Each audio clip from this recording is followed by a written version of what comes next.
Well, it has been a long time coming, ladies and gentlemen, but we are finally back with some more Minecraft Bed Wars. I am Kaizo, and I'm joined here on my digital left by Zobi, and we have some beautiful matchups for you guys here today between Argos Dragons High School, GCHS Varsity, Kankakee Valley Varsity, I had to practice that one, and Pike Minecraft Bed Wars as well. And before we get started, I do want to give a big shout out to Zotac for powering today's stream, because it's only thanks to their incredible support that we're able to bring this broadcast to all of you guys and helping to showcase all of this amazing talent, Zobi, that we have in the Scholastic esports scene.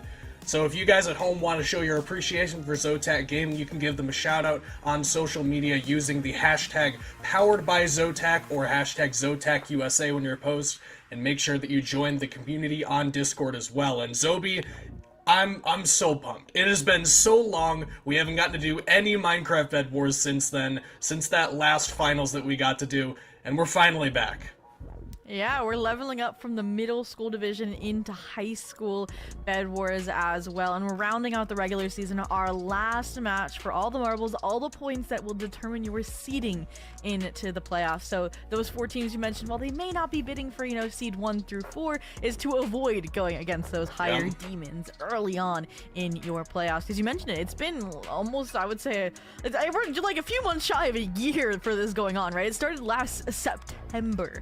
So, you don't want to throw away all of that hard work having to go up against seeds 2, 3, 4, or 5. But shout out as well to the other 2 sponsors who are making these streams possible. We got Landfest, of course, who's brought an amazing talent that's helping actually behind the scenes manage these broadcasts, put on the streams. And they also have been around for a while, building healthy communities through gaming with 23 chapters across 18 states and over 150 events a year. I know I was talking to somebody and they're out at an event right now while also managing talent for the Indiana Esports Network. So they're everywhere, virtual and in person. And I mean, we have to track all of these esports events as well, and that's where League OS comes in. Oh, yeah. Your portal for managing tournaments and also finding opportunities, whether you are in Scholastic K through 12 or you're in college as a player or even as broadcast talent like me and you, Kaizo. So make sure to check out League OS, whether you're looking to compete or maybe even become a commentator. But aside from that, let's get back to the action. This could be some people's first time watching Bed Wars, Kaizo. Why don't we break down the format a little bit? Like, what is Bed Wars? Bed Wars is a beautiful interaction between the traditional Minecraft of, gathering your resources, building, and then also combining a PvP element as well. That's not just it. I mean, you've got plenty of game modes, you've got Hunger Wars, you've got all the stuff that you could do if you just wanted PvP, Zobi, but on top of that, you have to defend your base, we're assaulting enemy bases, and we are laying siege to everybody that's in our path. And as far as scoring goes, Zobi, because that is going to be the big thing for a lot of these teams, they're wanting to rack up as many of those points as they can here in week number 12, which is going to be our last week, I believe, of this competition. Why don't you break down for us what that scoring is going to look like? Of course. Final kills, which is eliminating a player after their bed has been destroyed, is 1 point. If you destroy a bed, that's 5 points. And if you are the sole team remaining, aka every other team has been eliminated, you get 3 additional points. So there's a world, right, where we don't get any 5 points, any 3 points, and any 1 points if no beds were to get destroyed, which is why you're already seeing these players bridge out so quickly, already try and make contact, already lay siege before defenses are set up, because they want that early impact.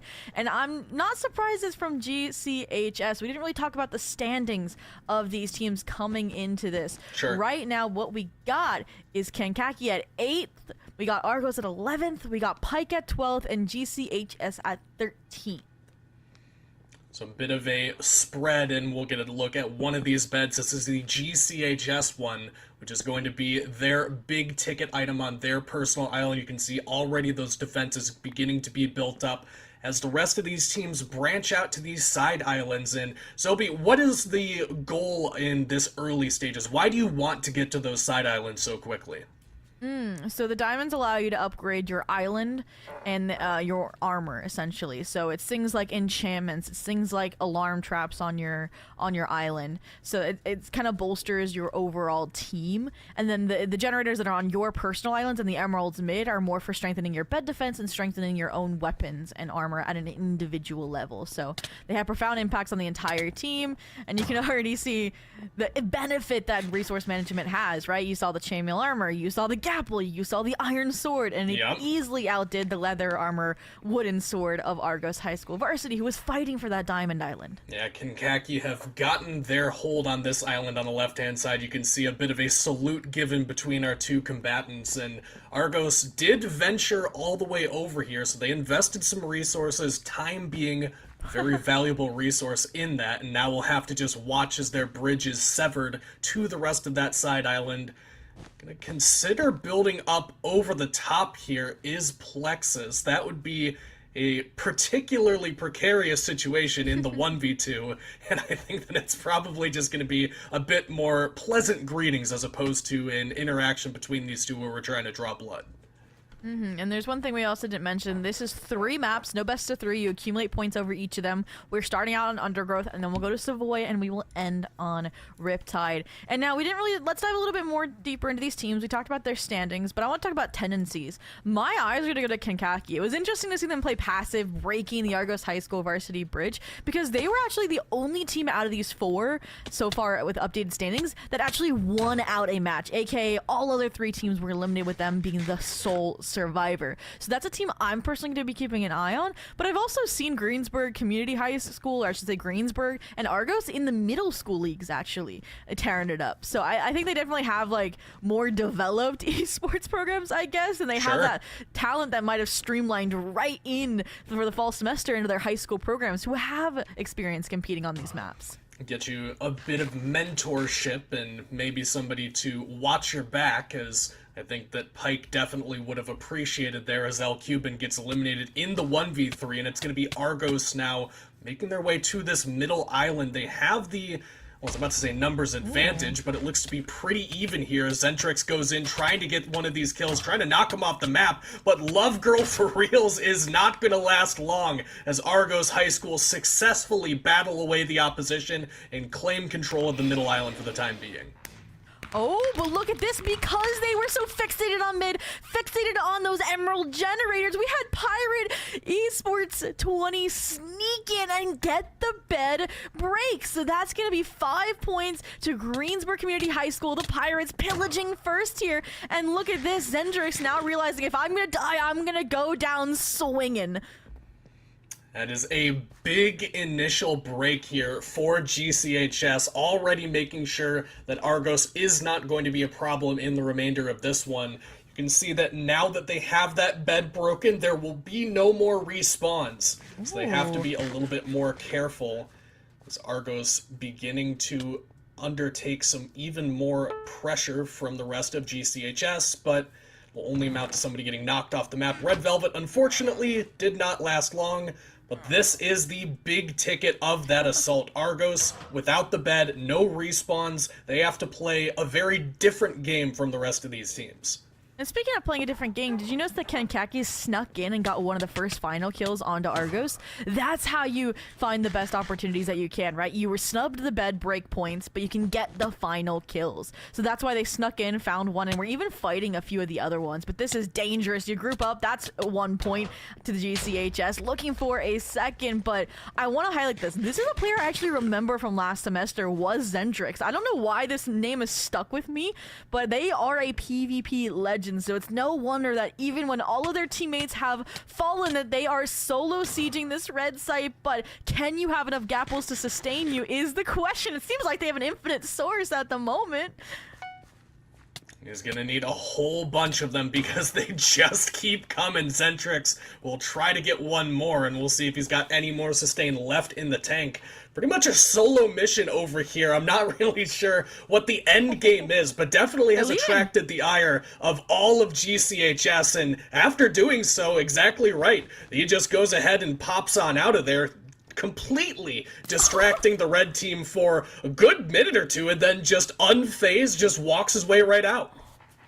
And do you see this bowmanship from mid? Blue trying to steal away a final kill point on the remaining Argos player because they realize they're starting to trail, not on the leaderboard just yet. But because green, yellow, and red have been so fixated on each other, have been stockpiling resources. You saw that diamond armor, you saw that enchanted bow. They have peak resource management, while Kankakee is more gone for the peak defensive management. No obsidian, no nothing, but a very stark, TNT-proof defense. And now Blue's finally going to take those resources and go for an all-out exec while two players are away on the Diamond Island. And it's going to be a 2-for-2. One already falls off the map, though, so Playful Link will chase them down into the center building, has Love Girls for Real in tow, and with 4 members here to play defense, the Blue Assault did not last long, and Pike get knocked off the map and prevented from getting anything further going. Which does mean that they do not get any points just yet, but you can tell that they are beginning to shift their game plan toward perhaps playing a little bit more aggressively. Here we go. Layering on the defenses here a little bit more. This is dangerous, though, I will say. It allows you to sneak in and burrow yourself in if you're an enemy team a lot easier, especially if you can maybe, harvest some of the blue wool so that it looks like you're, nothing's out of the ordinary here. So in my mind, personally, I don't necessarily think a bigger bed defense is better because it's so easy to get knocked off the verticality. It's so hard to have visible sightlines on who's attacking your island. I do think like the GCHS Varsity approach is pretty good. The Kankakee approach, pretty good. Just keep it simple unless you get obsidian. And let's actually talk a little bit more about these bed defenses, because you can see a wide variety of resources being used to defend these beds. And again, for some of our viewers who might not be familiar with the Bed Wars tendencies and why this might be a more favorable organization here, what's the benefit that these players get from using so many different kinds of blocks in the defense? So when you are initially buying up tools in the early stages of this game, you aren't given them, right? So you have to individually buy a pickaxe, an axe, not really a shovel, but those are the two main ones, and shears, actually, for the wool. So if you have all 3 layered together, right, and somebody, say, if you have wood, doesn't have an axe, it's going to take so long to get through that. If they don't have a pickaxe, it's going to take so long to get their end stone. And the coup de grace is that glass, it's actually TNT-proof. So it's really expensive, actually, to buy up here, which is why it takes so long for example, Pike to get a full coverage of this massive pyramid. And in the meantime, while we were talking about this, if you noticed, Greensburg Community High School found the last Argos player, fully eliminating that squad. They're going to have no points in this first map. The rest is going on full-out defensive mode. Kankakee with 2 sentries here on their island, armed with those bows, just picking apart some of the opposition as they begin to shift their way over. But hang on a second, Kankakee Valley maybe using a secondary base of what was left of the Argos High School varsity team's side of things. You can see that Yellow Island has mostly been overtaken as we see a bit of a trip into the drink from Red Velvet there, maybe just going for a quick respawn back at base as we get right below that 50% of the way through this first map. What is the game plan now that we're at that halfway point? Is this a time that you need to make some large-scale changes, or are we still mostly playing defense? If you're GCHS Varsity, you're playing defense. You have maximum points. If you deny points, then you win out this map, essentially, right? A Pike is the right idea, right? They're keeping red confined. They're slowly turf warring it up closer and closer to the island. Nice. And again, each time you're knocked off, it's respawn time. And hopefully you can isolate these players, make some room for your team to come in afterwards. But you can also play distraction, which is I think what they're trying to do by looping over. Wait for their teammates, hopefully to reinforce the hold. But while you're gappling, you're getting swarmed and surrounded. So, like, GCHS here, right? They have... I love this approach, first off. Do you notice how they don't have a direct bridge to their island? They go to the Diamond Island and then to mid. Versus every other team bridge directly to mid, which is a huge threat for directly assaulting your site or your island. And I think that's super smart planning, first and foremost. And now it's what allowing them to have such a strong defensive hold. It takes Pike forever to get back and try to attempt a bed break. And I think that's why Pike feels desperate at this point. Like, they want a bed break. They're not on the board. And you're not going to be able to get any final kills because Argos has been eaten for lunch. Yep. And you can't without a bed break.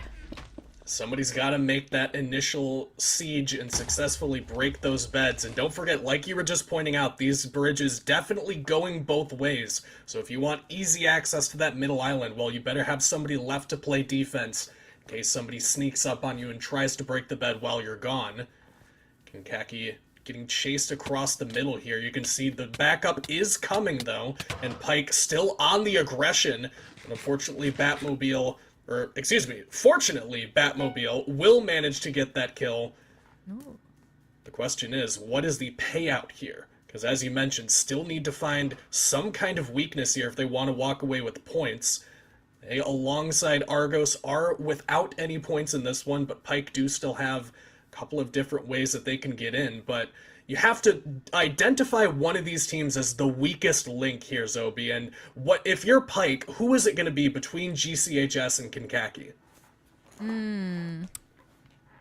I mean, I want to say at this point, because of the bridge structure, you've got to go for Kankakee, like, at this point, right? Like they have a direct bridge to their island, right? GCHS have the points. They're just hermiting in, right? They send one player max off the island to try and starve Pike of emeralds, of resources. I feel like also Green's just a larger threat, right? They're the only one challenging your mid domain with the entire force of the team. 3 players completely disregarding your mid player, and I thought they were rushing the bridge here, but they're just going to group up, try to take down this solo blue player, and then probably continue towards the site. But Pike set up a forward line of scrimmage. Nobody's gonna get even close, hopefully, to their bridge. TNT falling in the wake of Z Weatherman as Destroyer does manage to hunt them down. A couple of different explosions there went down in favor of the Pike side of things, and the Golden Apple does get popped, but it is a 1v2 at the end of the day, and Expert Moth will combine with Destroyer there and bring down L Cuban, preventing Pike from getting any more aggression done. As we go down to about 6.5 minutes, GCHS sitting very comfortably on their island. All their work is pretty much done at this point. I mean, they can just hang out with the villagers, they can have a good time, maybe start farming some sugarcane or something over here, and just enjoy the sights. Whereas these other two teams, Kankakee Valley and Pike, both of them still hunting down these points. It seems like Kankakee almost preferring to play defense here and just stick with their 2 points as opposed to trying to take anything off of Pike, or, heaven forbid, off of GCHS. And that's another thing. Bed Wars sometimes is legitimately just RNG and timings and recognition of where players are and when. Because if you noticed a few seconds ago, there was 1 player max on the red island. We had 2 on the yellow island and 1 mid. And that's exactly what it seems like this solo blue player has recognized. They might get a free red site, and just like that, Greensburg Community High School could be under a major threat. The group up, though, they should be good to deny it. And like I said, there was a time where it was 1 player here, but now there are 3. That's the closest you're probably going to get, because now they're going to go back on red alert. Yeah, red alert, no pun intended there, as the red base briefly attacked by Pike. And it has been Z Weatherman leading a lot of these charges. He was the one that was over on the, I think it was the Argos side of things, back when they were trying to stall for a little bit of time previously, and just trying to be that offensive presence for Pike. You do need to find some kind of structured aggression here. It can be so challenging to do so when you only have 1 means of access to these different islands, and when all of these teams are bunkered up and hunkered down in their own respective islands. Yeah, I mean, I feel like for me, like, first off, 1 map can change everything, right? A double bed break and these leads obliterated from GCHS, from Kankakee, right? Like, I think that's why Pike isn't necessarily going, like, all out. Like, they don't want to risk losing their bed and handing additional points over. But you also have to realize, okay, if you just stalemate this for the last 4.5 minutes, right? You're tied with Argos, who got fully eliminated, right? So all that resource management, all those emeralds, that diamond armor you collected is gonna be meaningless. So what I really want to see from Pike is one last hurrah. Save all your resources, get some ender pearls, get some potions, get some TNT, and dive in and go for either red or green. Probably red, right? Because you want to try to even that playing field a little bit more. But regardless, 3.5 minutes, you're gonna have to do it sooner rather than later. And you do have to be mindful as well. GCHS and Kankakee very aware that Pike likely to be going for that last hurrah, and potentially knowing that maybe a bit weaker on the defensive side of things as a result of that. Pike, if they send all 4 members out, I mean, that you mentioned the RNG, it feels like in some of these games, all you need is to recognize the right opportunity. And if Pike is over-aggressive or stretched too thin on the offensive front, then their bed might be next to break. That would be another 5 points going in the direction of any of these teams. That would give Kankakee tied up with GCHS Varsity, and that would put them even further out of reach of not only Argos, but also Pike, as we tick down under 3 more minutes. How long do you really need for one of these all-out assaults? Is this like a final 30 seconds thing, or are we anticipating that any time now, one of these teams could go on the offensive? I think if you want to be safe, like a minute 15 just in case, like it gives you maybe a time to sprint back to a site and finish the job. But I've seen insane prowess in the last 30 seconds where the scores all went out the window and we had to calculate it once the match had concluded because it was that much of a backyard brawl. But speaking of brawls, like it just, I don't know, like they've gone on the pure defense. No one's getting through. They got their points. They're happy, right? 1 bed break and they're tied with, Greensburg Community High School. Pike, again, I feel like are the ones that are in this uncomfortable position where they want to do anything. And speaking of doing things, GCHS, they felt comfortable, right? Like, they just double pushed the beast, they just double pushed green because they had the space through yellow. And they do get knocked off the map before they can do any real damage, but it does give a potential distraction for Pike to mount an offensive. But, I mean, one person by themselves isn't likely to do a whole lot, but once you get a couple more teammates up here, we've got an archery battle for the ages that is beginning to brew as we get under about a minute and 30 seconds remaining. You said that this is about the time where you need to start playing more aggressively if you want to go for that one last hurrah and one additional attempt at getting some of these points. And Kankakee know that they are in the crosshairs of Pike, and because of that, they're going to start launching out this TNT. No longer do they feel they need to make the trips to the middle island, just shoring up their defenses, making it so that their bed is as safe as absolutely possible. Yeah, I really just needed to see more concrete plans, I think, from Pike here. I really thought GCHS was going to make a move, right? You have 2 players tied up in a bow battle over towards B, right? Like, sure. Red could low-key make a move on the side island for green, or maybe even rush blue, but like you mentioned, they have the points, they're safe. We talked about how even in the last minute you can get a bed break. Well, seems like that's what Pike is going for here, playing the safe tunnel route. But like I said, you wanted a minute and a half probably for this slow, methodical approach. Like, they broke the bridge. Like, you're not going to get even close. So 30 seconds and counting now on the clock. Getting very low on time here. It's going to be a desperate attempt, if anything. And that's assuming Pike can even get across this bridge and make it to this green island. Hang on, Red on the right-hand side. GCHS recognized an opportunity. They're going to go ahead and help out Pike here. And it's a 2v1 on the green island. Swords come out, and everybody begins flailing. And it is both of the players from GCHS that will take a spill very quickly. So Kankakee under a lot of duress there. But they managed to hang on. And they managed to dissuade the aggression from both of the remaining 2 teams and keep this a 7-2-0-0 going into map number 2. And that is the reason why you've got to be careful over fixating on one team, right? The accidental cross-teaming can happen, and they definitely held on, responded well to that pressure. Good communication, fast communication out of the green team in order to hold on to their bed in those last few seconds. I really wanted to see Pike speed up as soon as they recognized Red was taking those engagements, right? Because then they were no longer going to be under siege from the bow spam, but they were so holed up they couldn't get themselves out in order to exec. So, like you mentioned, 0720 as we head into our next map of Savoy.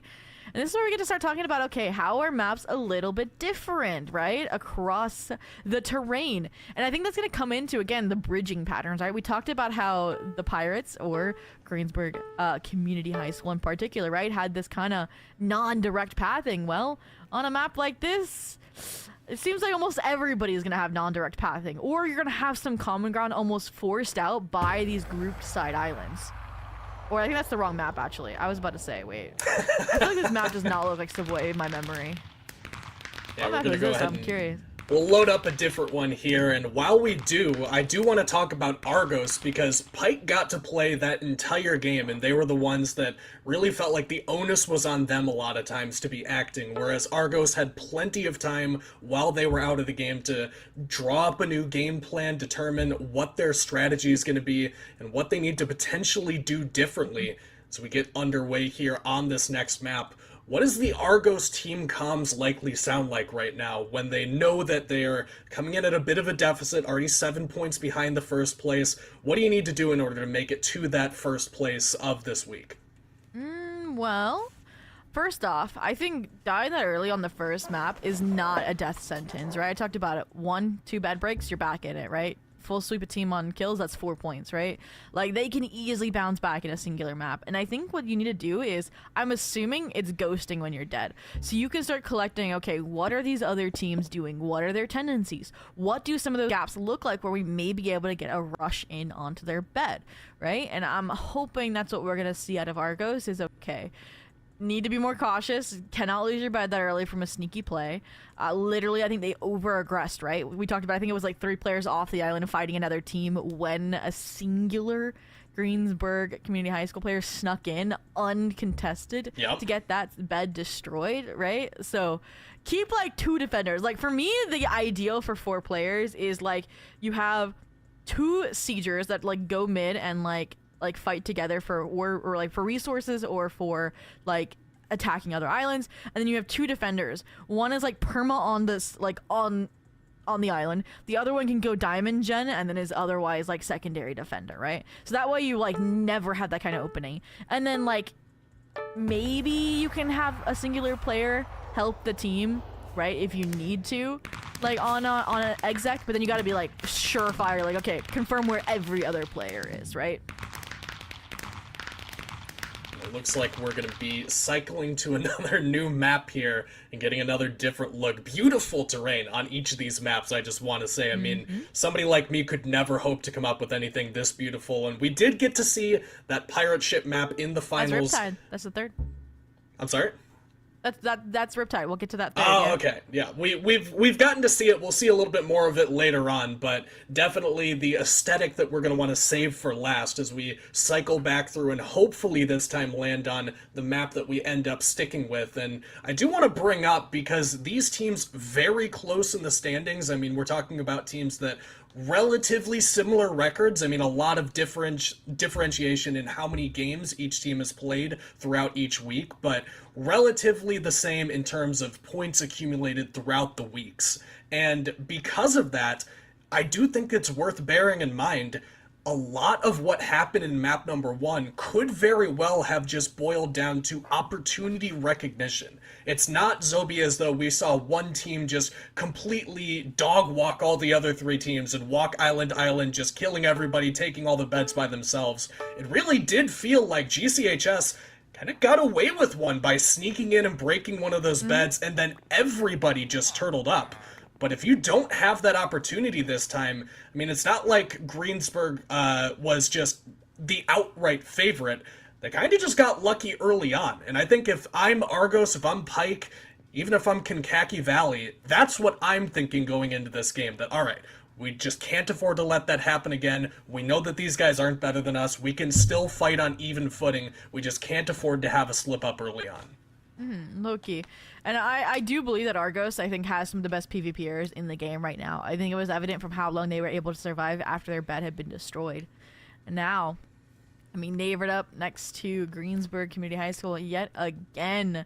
They're trying to, again, keep that defensive line forward. But again, like, this early direct connection is so dangerous. I'm curious to see if we are. Like, there's no blocks on the Argos bed. Like, what is this, guys? I know you're your PvP lords, but your bed has nothing on it. They can literally destroy it. It's out in the open right now. And everybody from GCHS knows that they rushed straight down on top of that bed. Unfortunately for them, could not make their way directly on top of it. That was a close one for Argos, but they do manage to dissuade the aggression.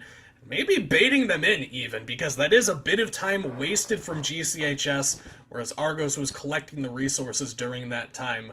So maybe a strategy, a risky one to be sure, As we check in with these other teams, looks like Pike has begun to bridge not only out to each of these two side islands, also beginning to build a bridge toward the middle, and even going directly up against their neighbors. They know that these are the big boys, these are the ones that have 7 points in the lead. If you're going to strike somebody, you might as well strike at the king.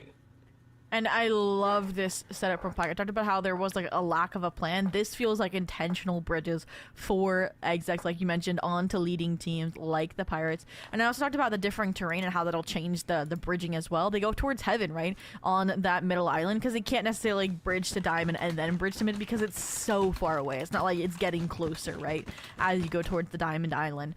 But speaking of neighbors and duels, a 2v1 unfolding a Fireball trying to make the difference, but left to hopefully salvage the diamonds for their team.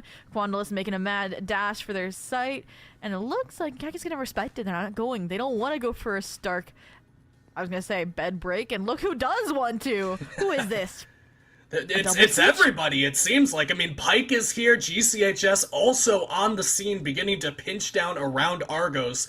They didn't get to play the entirety of the last game, so maybe hoping that this yellow team a bit rusty, but you mentioned the PvP prowess that this team has, even in the sights of what feels like the entire lobby. They're keeping their cool and even playing aggressively. I mean, Quandalius is somewhere getting kills on Kankakee Valley. I think that's off to the left-hand side, just surrounded by the entirety of the enemy team as the rest of Argos try to play a little bit further back. Here comes Kankakee Valley, though. They have 3 members, and Zentrix is going to be responsible for trying to keep them back. Quandalius is back as well, and it's Love Girls for Real is going to be by themselves with no help from GCHS on the other side. Argos wins that skirmish and keeps their base safe. And they don't even just win it, right? Zentrix got 3 of them alone. That's what I mean when I talk about them being a PvP team. And you saw how careful they're being, right? We talked about the little, like, jump scare of them not having anything on the bed as GCHS went for an early blitz. But then now they have glass defenses going. Now they were breaking their own, bridge to try and hold on to that site control. And look at this, Pike. Go for a little bit different of an approach. The ladders, again, take some additional time to break, especially if you're accidentally climbing on them. This also might be a setup for a water defense. Yep. We'll have to see in the late stages if that's what they're going for. Yeah, we'll check back in with them a little bit later and find out what they're getting up to. It is worth bearing mention. I do think that in terms of sheer space control and how many resources they're able to accumulate as a result of it. Hang on a second. Here comes an aggression from Pike. They're going to drop the TNT, and he is by himself, but he's done significant damage to that Argos defense. They have been in the crosshairs of a lot of these teams, and it looks like Kankakee Valley might have seen that one from a distance, beginning to send some of the members of their own squad in, and already they've successfully managed to break their way through that base and onto the right-hand side. And hang on a second, the red base has also been broken. Again, just sometimes one player is enough. They snuck their way in ninja style. I think GCHS had their eyes on that solo rush player from Pike over towards the Argos base, and that was enough of a distraction. It kept the players entertained, the theatrics from the Diamond Island, and they used it as an opportunity. And I was about to, I think, like, talk down upon Pike, because I was like, why are you solo rushing? Like, get some, like, double action, maybe even some trio action. But that was the distraction for the true-to-life exec over on the Red Island. And they were the team to beat right now, right? They were the ones that were up 7 to the closest being 2, and now 2 final kills, and suddenly you might be tied up with them. A large development here in the first couple of minutes of this one is already the #1 team, at least for this week in terms of points, has lost their bed, and they're under threat again from Pike, continuing to lay down the siege, trying to get just one of these finishing blows, but Batmobile will not be able to get it. Pirate Esports successfully defends the rest of their team. But I don't think this is going to be something that will be stopping anytime soon, Zobi. They definitely know GCHS are definitely a little bit weak right now that they've lost their bed. And getting any of these points can be so crucial, especially with how map #1 went. I mean, points were at a premium in the previous map, so you gotta imagine that every opportunity you get here, you're willing to dedicate even more manpower just for 1 or 2 of these finishing blows. No, for sure. Those final kills, a hot commodity here. And I don't know if you saw that kill feed, but Argos, again, Zendrix got like 2 kills against like 2 individual teams mid just to hold on to emeralds. Loki, you send Zendrix into that red side, I'm guaranteeing them for 1 or 2 players. Like, I think that's where I want to see Yellow thrive, is try and take these final kills, right? Because you're next to the red island. You see Pike already distracting for you. But again, they're so focused on, I think, the longevity of surviving this time that they might miss out on getting points, which is what they need to catch up in the standings. Do need to farm up those points for sure, and Argos the only ones now that don't have any to be spoken of, as Pike, like you said, continue to draw the attention of GCHS, but unfortunately, Batmobile will be falling to another shot from Pirate Esports, and across the way, Z Weatherman. I talked last map about him being very aggressive out on his own. He gets slain there as well in the kill feed, so it is still all 4 members of GCHS that are still alive on that red island. But it's only going to be for a limited amount of time, especially once Argos shores up their defenses. You got to imagine that they're preparing for some kind of large-scale siege with these kinds of defenses back home. Yeah, I mean, if you notice, each layer is a different material, so it goes back to, again, having to use, 2 or 3 different types of tools, having to switch out between them. That's going to add extra complexity, extra time. This is a defense design that you can stay away from your island and buy enough time to go for multiple bed breaks before your own bed gets broken. Which, again, Argos is a risky team, right? They're okay giving up their island if it means guaranteed points, and I think they're just setting up for that in the late stages of this match. I mean, we still have 11 minutes, like almost 12 on the clock, so plenty of time to navigate. Pike's just going to be consistently, like we said, sieging red. But again, red, we saw their turtle ability, right, in the last map. Like, they're not going to take any chances that they don't have to at this point, because they're still holding on to the lead if none of them die. Kind of a true siege situation here, where we're finding out just how many resources GCHS has left and how long they can stay isolated on their own island, not allowed to go out to any of these other islands to continue to farm up like the rest of these teams. Like we'll see them competing here over the materials in the mid. Looks like it's going to be Kankakee Valley getting the better end of that skirmish.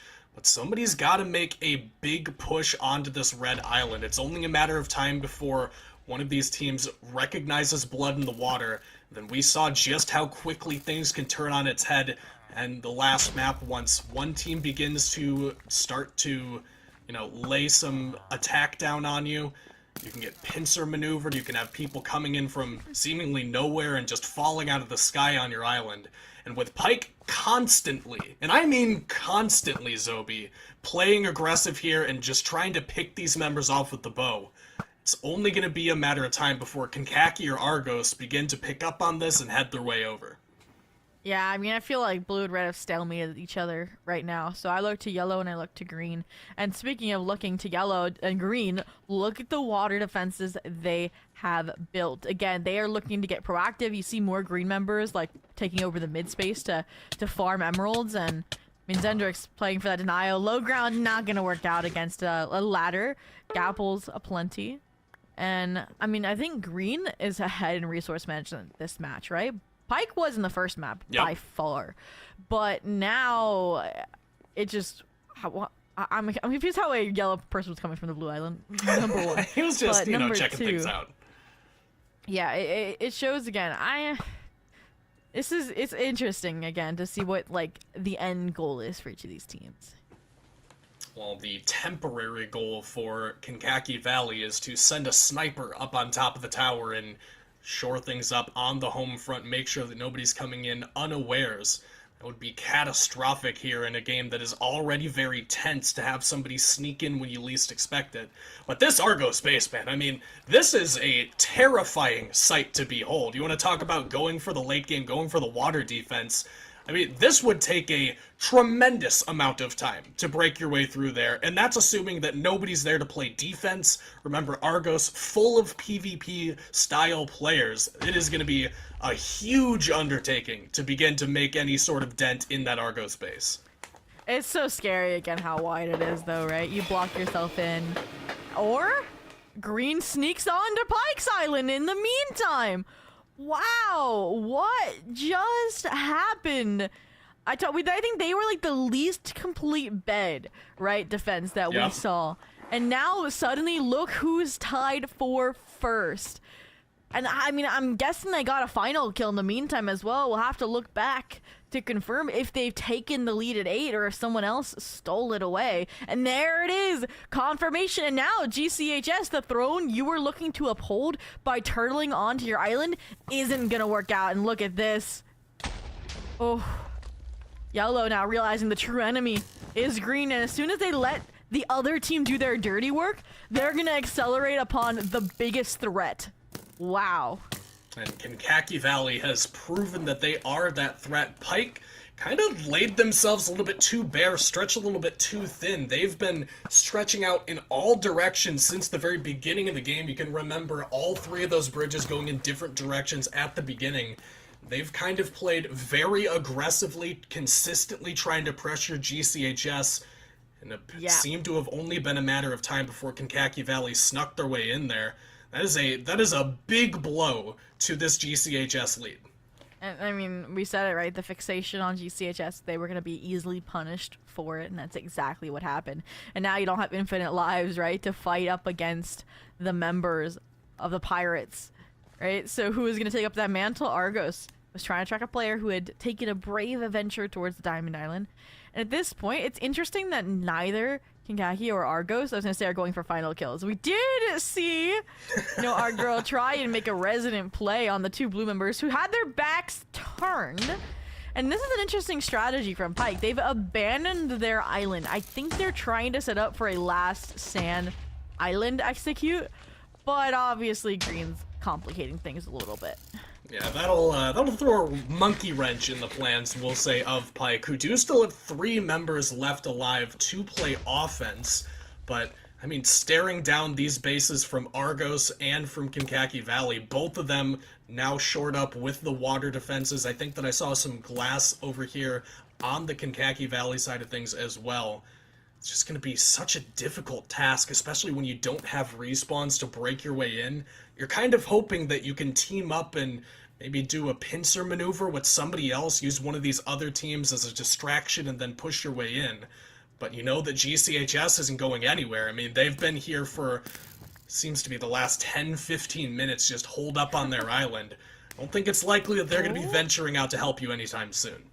Yeah, I did say send your Juggernaut Zentrix in, but again, arrow bow spam is the most frustrating thing in the world, and especially in Bed Wars. But look at this. Yellow on the board, finding not one... Wait, no, they found one of the final kills on blue. I believe Kankakee finds the other here, and now it's just a civil war between yellow and green, both able to respawn in this situation. So just like that, the lead expands by 2. And Argos on the board. Wow, that was quite the effort that they went for there. And I mean, kudos where it's due. They definitely put up a hell of a fight, but unfortunately they didn't manage to get too many more points there. But Argos on the board is a huge deal. I mean, don't get me wrong. Getting that first point can really feel like a difficult undertaking, but stocking them up once you've gotten to that point can be a little bit easier, especially for this PvP elite team like Argos that we've been talking about. As we get under 5 minutes remaining here, GCHS still 4 points here that somebody could come collect, or correct me if I'm wrong, I think that actually 3 members of the red side of things still remaining. It is 3 points on the board if Argos want to go for it. Yeah, this would allow them to be in 1 bed break distance from their opponents, which would be really important heading into a last map. I mean, Weatherman trying to deny that last blue point here ever so fruitfully. They were, I think, the person that had diamond armor first on Pike's squad in the first match. So now trying to farm these emeralds, play off the diamond sword, try to buff up where they can just to play their life here. I mean, full equipment, right? The diamond axe, the diamond sword. They are looking like the Lone Ranger out here. And look at that, sniped across the map, trying to keep Argos alive so Kankakee cannot get additional points. I love that. Again, playing the long game, playing the best of 3 instead of just the singular map. The enemy of my enemy is my friend, and Exactly. Pike have been a friend to a teammate, or excuse me, to a competitor here in the twilight stages of this one. It's only Z Weatherman left alive, and he's going to go ahead and take a trip back over to what has been his own base, but he is being hunted down by Argos. Quandalius is on the scene, knows exactly where he's at, and this is a true 1v1, but actually not even gonna go for it, but has backup coming, so maybe they just didn't quite see him. Plexus is gonna go for that 1v1. Z Weatherman trying to defend his own life, but Plexus will get it, and Argos, the PvP Kings, with another point. I mean, bro had an iron sword and iron armor and beats enchanted diamond sword and armor. Like, that shows the PvP prowess of this squad, and another point on the board awarded for it. Here we go. Now, look at this. This is what I wanted Argos to do. Clean up, right? Play your advantage, your win con, which is the PvP. Players, focus, drill into a singular player, get those hit combos, and they find another to get a third here. 2 minutes and 41 seconds left. You'll still have time to try and head towards this site, or this island yet again. It's definitely gonna, again, chip away, I think. Set them up for a good map 3, even if they can't break the green bed, which they're still trying to do here. They are still trying, but everybody is here to play defense for Kankakee Valley. Quandalius does get the 1v1, but I think that he might have taken a little bit more damage than he expected there, so does have to back up either way. It is much more likely that we're going to see in these last 2 minutes of map number 2 that we're going to see these last 2 red players fall than the green base completely taken advantage of and destroyed, but is worth noting as our production does draw attention to the Argos base is, Obsidian. Oh, they've got Obsidian there. Okay, I was going to say they look a little weak, but they've got the big boy on the bottom.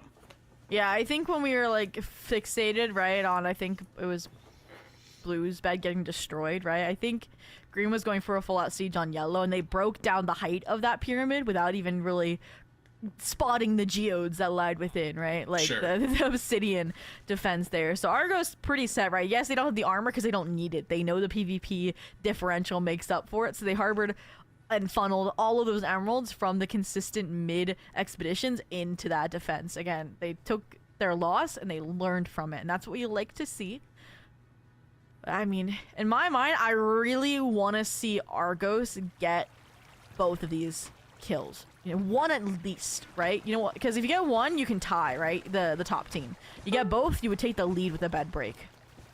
Well, you're probably not going to be breaking into this green island, so I do think that is your best direction to go, but under a minute left to make it happen. Pirate Esports is on the scenery, and Plexus will be responsible for taking a spill there. Tried to go for that last hit onto one of these red members. You can see exactly that. They're trying to use the remaining time that they have and collect a couple more points. This is Zentrix himself. This is the one that you said needed to lead the assault and try to go for these 1v1s or 1v2s, pick up an extra point, but pops the golden apple and waits for the backup to come through.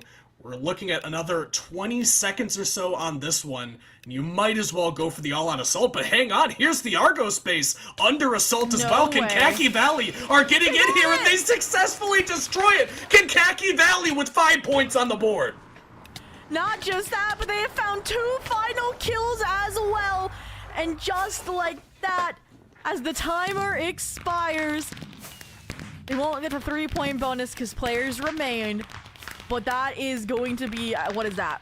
7 more points to bring them to 16 before we head into the final map. I talked about Argos having an ability, right, to close the gap on the last map. It's going to take a near flawless victory now for that. Even from the other teams, it's going to be an uphill battle. And this is why I said this was the team that has closed out maps before, right? Has actually, like, won out and been the sole survivor. It's because they play a fully rounded game from start to finish, and that was sneaky.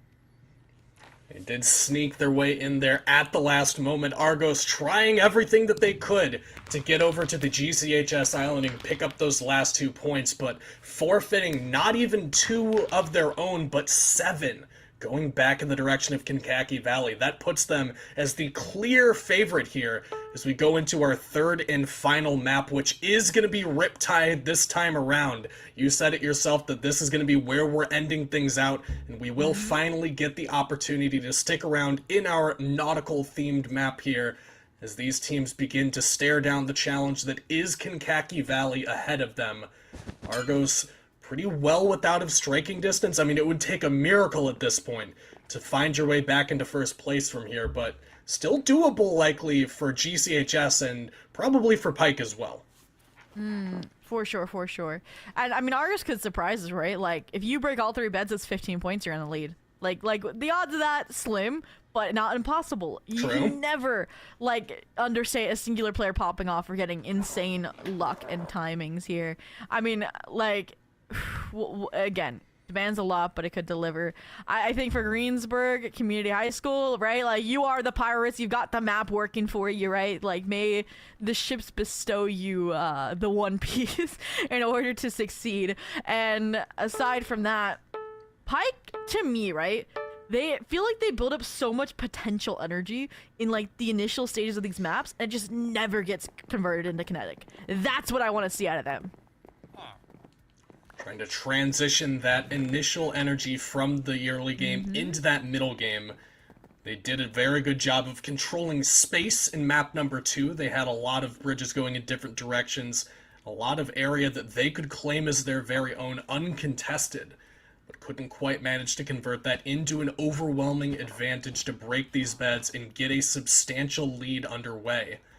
Instead, it has been Kankakee Valley, which I'm just now realizing I've been pronouncing wrong, Zobi, so yeah. I'll bite the bullet on that one, just as Argos bites a bullet here, and we'll end up falling off the map. They get the bridge to mid, though, and that's the big thing here.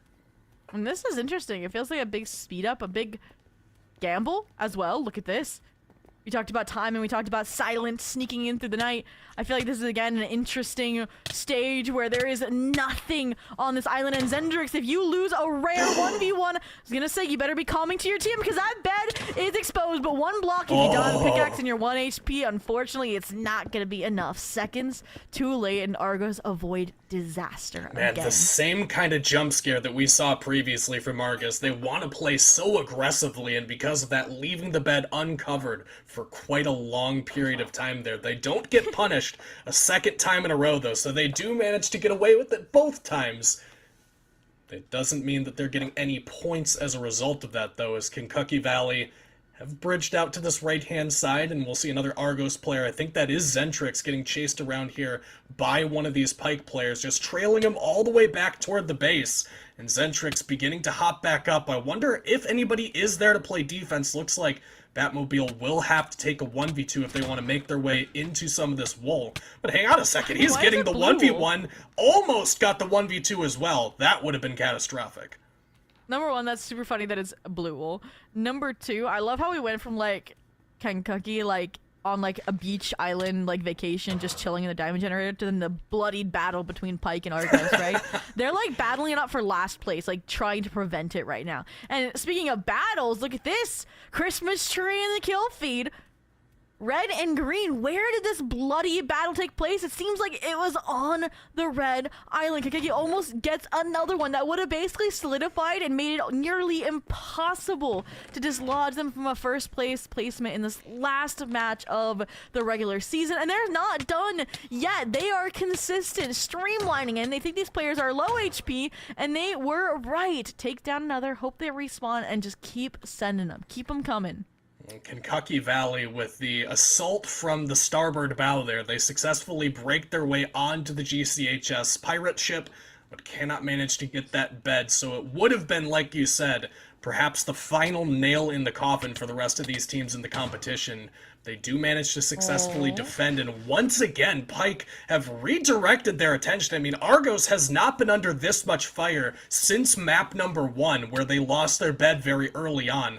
They've been forced to take a lot of these 1v1s and a lot of these 1v2s. It's going to be Zentrix, and taking the 1v2 he does, beating 2 players down by themselves. Argos, you mentioned the PvP prowess. They got to convert it, but they definitely have the skills.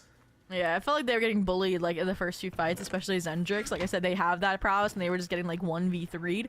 And then they're finally like, you know what? I'm done. And they stood up to the oppressor and they won out that 1v2 to get those emeralds, which can be really important. We talked about how Argos was the only team really with Obsidian last map, right? So they get that in the early stages again. That's only going to unlock their aggression, their eagerness to take duels and take island fights. And I mean, look at this. It's just the combos are off the charts. Like, it's so sad to see again. You can be good at PvP, but that's not Bed Wars. That's not strategy. That's not points on the board like what Kankakee have been able to bring it to the table. The trades as well. Pike's been looking clean, looking stable too. I just want to see more organization out of them in particular.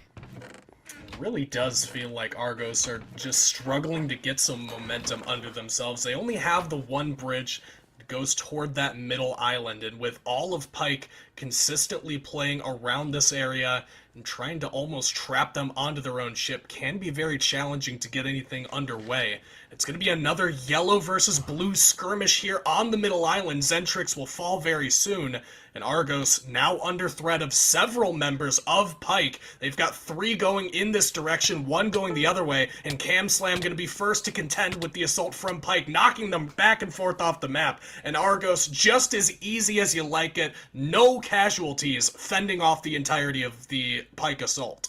Wow. And again, talk about how there's so many aspects to this game. You can succeed in one and fall in another.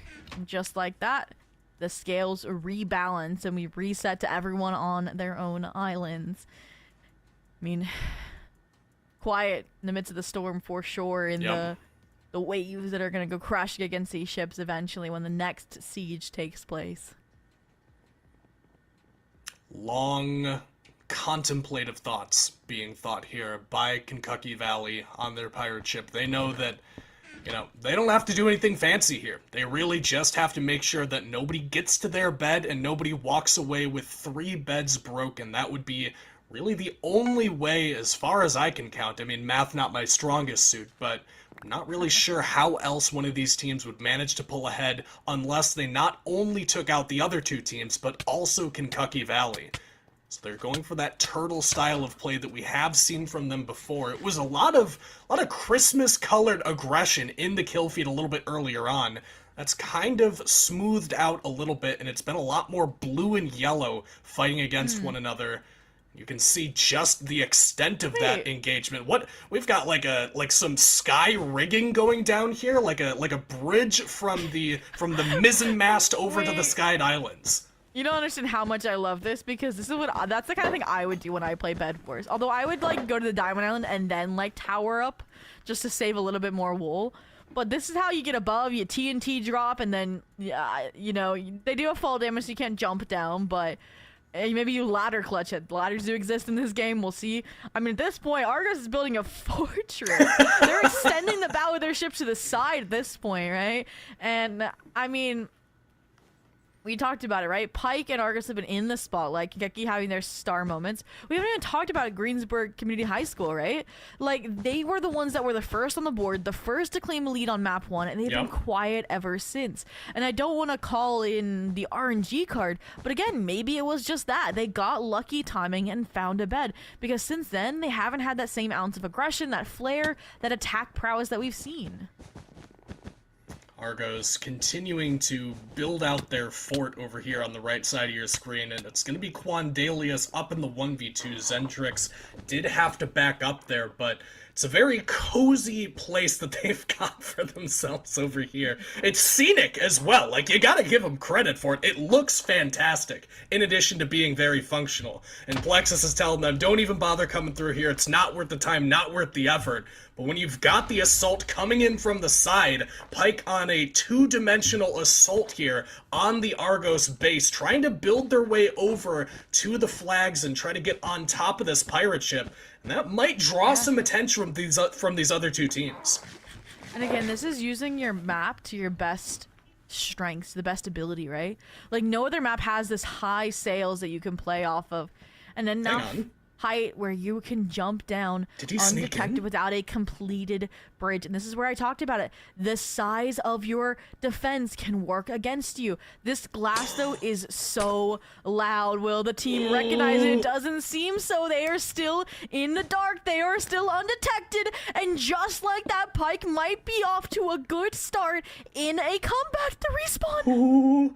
And the respawn doesn't seem to have spotted him out, getting closer and closer to that bed, successfully digs the way through, and L3 from Pike successfully take down the Argos bed. He'll get 1 point as well from the final elim. Plexus will answer back, but the damage has been dealt, and Pike with another 5, call it 6, off of that individual play. And now if they break one more bed, they're tied with Kankakee Valley Varsity. Like, this is insane here, right? Like, okay, and then look at this, Pike going for the dive. I talked about this split attempt, right? They've done this before, and they're looking to do it again as they finish off the final kills and rack up additional points. That's another way, you know, if like GCHS or Kankakee break the opposing island's bed, then you get those swoop in and get those final kills. You could also steal the lead out from under them. But look at that, Kankakee is aware of it and saying, you guys can't get these final kills. We need them. And this is insane thought process again. Playing the long game, playing your win con out of the sheer points, and look at this. Oh, the cross teammate trying to steal each other's final kill points, and Plexus tries to save Zendrix's life to no avail. Kankakee steals the point away, and it's all down to Plexus to hold Argos' honor. Back up above 5 points in the lead for Kankakee Valley as they successfully steal away one more Argos member. And blood is definitely in the water on this yellow pirate ship as GCHS, they have been quiet throughout these last 2 maps, but they recognize their potential opportunity here and know that there is one more point up for grabs. It is worth noting they've sent 2 people here, and it's only Plexus that is left alive. So it is a 1v2, and Plexus is actually getting the better of 2 of them. Hang on, Kankakee Valley comes in and sweeps away the kill once more. GCHS, they tried to steal the last one, but Kankakee Valley up to 18 off of that. First off, hats off, you know, moment of silence for Plexus. Did an insane job almost winning the 1v3. But just again, the sheer ability for Kankakee to be in the right place at the right time, tie up those loose ends, and is with each kill solidifying their chance at a lead here. And look at this. 2 kills from blue onto green. Where were those? Were they on the island? Were they just in mid? Seems like it was just for the emerald generator. If it had been on site, it could have been a very different story. Maybe even a bed break. But look at this defense, right? Water. Can we get an obsidian check, observers? I mean, if that's there, you might as well just GG it. It would make things significantly more complicated if they've got obsidian lingering underneath all that water, all the different layers of defense they've got to play over on the Kankakee Valley side of things as GCHS. Let's see. Let's do some mental math here, Zobi, because I do believe that they are still within striking distance of Kankakee Valley. It would, again, same thing as Pike, require taking down not 1 but 2 of the 2 remaining beds of the other 2 teams. That does mean that it is still possible, and they might have to play a lot more aggressively than we've seen from them. It really has been kind of that turtle strategy that we've seen from the red side of things for most of these maps, and maybe needing to make a substantial adaptation in that game plan if they want to have a chance at striking their way back into second place or even coming for Kankakee Valley and trying to take away that first place spot. And this is where now we can start looking at, okay, what are the season-wide standings? Kankakee was sitting at 59 points. After that was Argos at 29. Pike was at 24. And GCHS was at 13. So at this point, GCHS does not have enough points really to move up in the standings. But Pike has overtaken Argos for 1 seeding, right? And so really at this point, I think GCHS is the one that, if you're thinking of, like, again, they're high schoolers, they might not be thinking this far ahead, might not be playing 40 chess in their bed wars, right? They're the ones that need to be making a move. Like, nobody else is really going to be able to move here much. Like, maybe actually Kankakee might be able to overtake 7th seed because it's 59 to 76. So I'm not a math person, but if we round that up to 60, that would be 78. So they're at 77. They are 1 point over BHS Minecraft Varsity, I think. So that's insane from them, and maybe why they were looking for those last final kills so fruitfully, regardless of if they can close out and win or hold on to this lead. Seeding implications abound in this last matchup as we get down under about 6 minutes remaining, and it is another blue on red crime on the right side of your screen. It's going to be L Cuban who gets that first one and actually wins the 1v2. Hello! And he's got more help coming in, or more enemies coming in. Red Velvet comes over to clean things up and prevent that from getting any more catastrophic. It really is GCHS to play spoiler here, Zobi. I mean, when you get to the point where you're not moving up and down in the seeding, you definitely know where these other teams are at in the standings, and you could potentially look to rig the bracket in your favor. Let's say you don't want Argos to get favorable seeding. Help out Pike. Begin to make your way over in that direction. Or excuse me, if you don't want Kankakee Valley, help out Pike, and then try to keep them from raising any further up in those standings. Or, flip side of things, maybe you think that Pike is the bigger threat. You can team up with Kankakee Valley, go for the 2-on-1, and yes, you're not going to be winning this individual week, but you will still manage to shake up the standings and really make a name for yourself in this last week. Oh, and speaking of playing a spoiler here yet again, they were trying to keep they were trying to keep red at bay.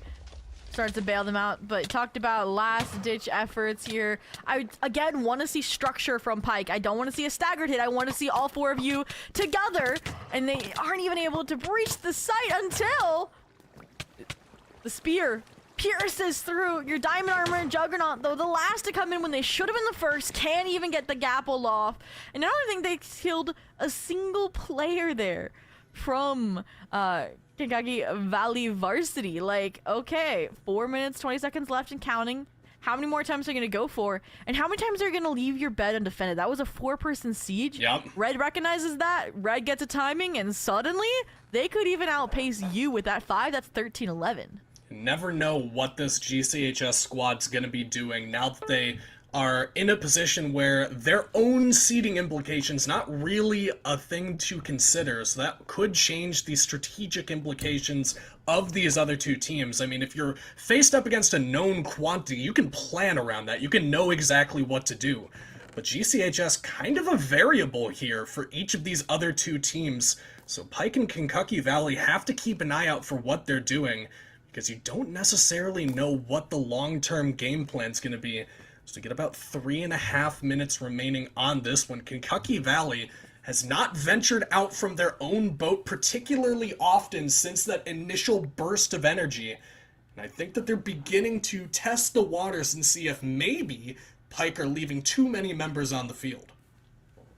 Yeah, I mean, I'm again calculating in my mind, and I think you need like 9-point advantage over Pike in order to supersede their seeding here, right? And I mean, that's requiring then both beds broken essentially, and I don't think that's gonna happen here. And I mean, at this point, again, just playing for a delay, playing to let the standings remain as they lie is what green team is going for. This bed defense, insane.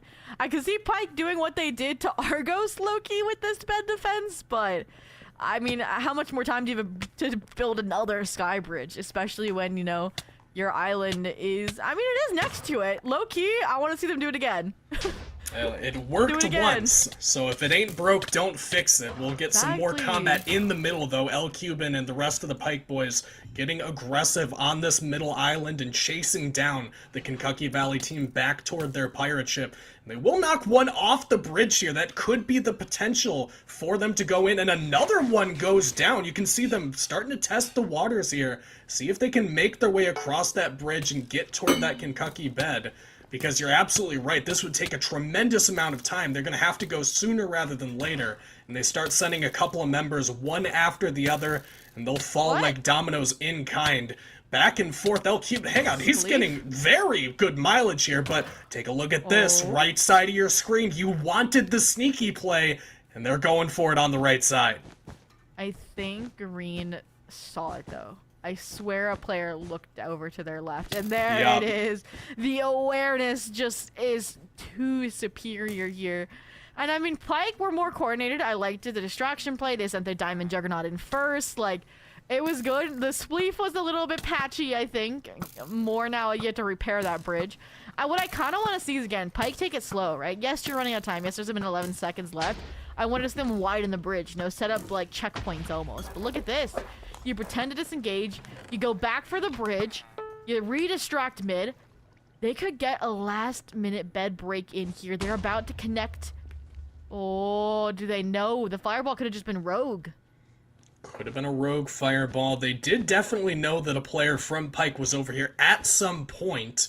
Expert Moth will get a kill off onto L Cube, and he successfully managed to make his way up top. But take a look at this. Yep, Kankakee Valley very well aware of the fact that they're getting this sneaky play going off, and they are going to snuff it out absolutely immediately and begin to build up that wall in front of their middle island bridge. And that should just about be it, Zobi. I mean, it would take some incredible theatrics to get any more points on the board, and I think that GCHS are going for exactly that, finally beginning to join forces with the Pike Assault. But Kankakee Valley, they have this thing on lockdown and not letting anybody get in here, despite the fact that they were the ones under duress for most of this game. They successfully defend their base, and they'll be walking away the victors of this week with 18 points. Yeah, some last-minute fireworks, last-minute brawls, but it does not shake up the standings. And with that, we talked about it, how close these teams were in seedings. I think it is going to shuffle these four around ever so slightly. Argos just trailing. I think is going to lose a seed or two, perhaps here. I think at least one. I'm not quite sure if GCHS has enough to surpass them, but we'll have to see, because again, now you might have to go up against a more difficult team. There's so many variables that this singular BO3 could have posed. But again, I mean, I feel like each of those teams has such a different play style and energy. Like, that's what I really enjoy about Bed Wars, is you can have like one particular strength and it can shine, right? The sneaky skybridge strat, that's mined over PvP, right? Like, you just snuck in undetected because no one's looking above you, you're looking in front of you. You're using the map to advantage. You have the PvPers, you have the defenders, which, I mean, clearly Green was just the well-rounded being that was needed here, and I'm excited to see them in the playoffs. Goldilocks, the just right porridge is that Green Kankakee Valley team, and credit to them for walking away as the victors of this week. But each and every one of these teams, like you said, seem to have their own individual strength. Pike, very, very good in that early game. GCHS, their opportunity recognition, definitely top tier among these teams. And then what else can you say about Argos that we haven't already said in their PvP, which has been immaculate throughout this game? They definitely are the standouts in terms of individual combat prowess. Despite the fact that they did have the least points, they definitely have some good positive things to write home about. Yeah, no, I mean, I want to look at like the kills, like not final kills, just kills, and I'm sure Argos is at the top. Oh yeah. Regardless, this is not the end of the road for any of these teams. Every single team gets seeded into the playoffs. This was just for a better chance at a deeper run. And like we said, if you take these mistakes and improve, which is the biggest thing coming out of this last match and the regular season, one team that looked rough around the edges today can be a diamond in the making for playoffs and upset some of these top teams. And we saw that last season, if I'm not mistaken as well. Like, I think there was a team that was like the highest contender, like 10 times the points of the next seeds in the group stage. And then they got blown out by like a lower seed team in the early stages of playoffs, and everyone was shocked. So it's definitely an action you're not going to want to miss. But Kaizo, that does bring our Bed Wars regular season coverage to a close. So we got some people to thank, obviously. Zotac, Landfest, and League OS Portal yet again, who have helped empower this stream, give us the tools, the people, the skill set required to bring this broadcast to light for you all, and an opportunity for these players to compete at such an early stage in their development, in their educational journeys. And of course, for giving us opportunities to commentate at Kaizo. Yeah, it's always a blast to be here and working with Landfest for the Indiana Esports Network. And shout out as well to Connie and Taylor working things in the background. You always love to have that good support coming from behind you, and these guys definitely working overtime to make sure that everything is going well. And we do have one more announcement for you guys. We have this is going to be it for Bed Wars for now, but like you were mentioning, that playoff picture, all of these teams going to be featured in that playoff picture, and then going forward, we're going to have some more action on different esports. I'm just double checking my dates here. It's going to be 3-3, so that is March 3rd, that Monday. We're going to be resuming with some of that Valorant coverage, and then moving into some different esports as well. So plenty of variety, plenty more action to come, and plenty more fun for these kids at home. As well, a huge shout out to our observer and our producer for today, Connie and Taylor. They were kicking up a storm, getting the package back together, because we said it's been a while since we covered Bed Wars. But with that, thank you all so much for tuning in, supporting the students, and all of the amazing plays we saw here today. And we will see you all next time for more Indiana Esports Network coverage.